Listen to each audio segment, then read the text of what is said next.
पुरानी हवेली, एक डरावनी कहानी। बरसात की काली रात थी।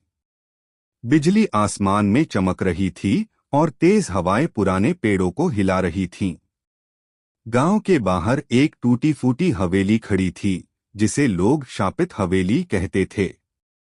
कहते थे कि जो भी रात में वहां गया, वह कभी वापस नहीं आया।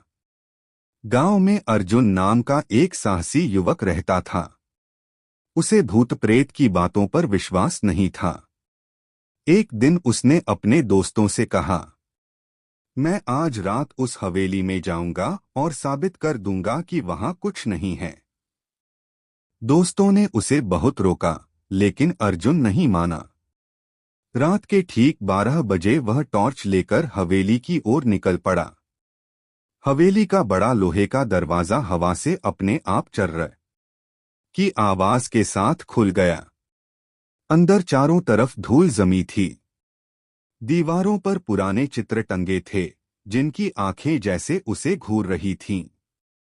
अर्जुन धीरे धीरे अंदर बढ़ा।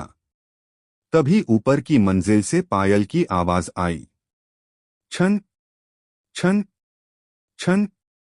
अर्जुन ठिठक गया। उसने टॉर्च ऊपर की ओर घुमाई, लेकिन वहां कोई नहीं था। अचानक पीछे से किसी ने फुसफुसाकर कहा, तुम यहां क्यों आए हो? अर्जुन डरकर पीछे मुड़ा, मगर वहां सिर्फ अंधेरा था। उसका दिल तेजी से धड़कने लगा, लेकिन उसने हिम्मत नहीं छोड़ी। वह सीढ़ियां चढ़कर ऊपर पहुंचा। एक कमरे का दरवाजा आधा खुला था। अंदर से हल्की लाल रोशनी आ रही थी। जैसे ही उसने दरवाजा खोला, उसे एक पुराना आईना दिखाई दिया।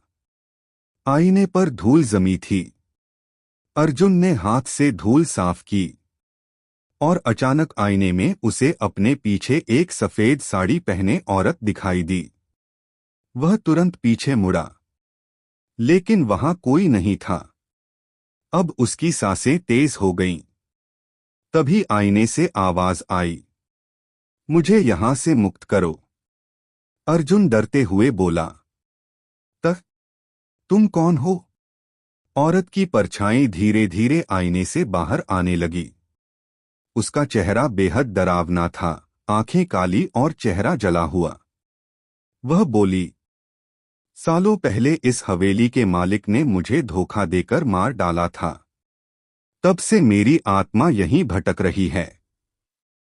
इतना कहते ही अचानक कमरे का दरवाजा जोर से बंद हो गया। धड़ाम। अर्जुन भागने लगा, लेकिन हवेली के सारे रास्ते बदल चुके थे। हर तरफ सिर्फ अंधेरा था। उसे ऐसा लग रहा था जैसे कोई उसके पीछे दौड़ रहा हो। छन छन छन। पायल की आवाज अब बिल्कुल उसके पीछे थी। अर्जुन तेजी से नीचे भागा। तभी उसे दीवार पर एक पुरानी तस्वीर दिखाई दी। तस्वीर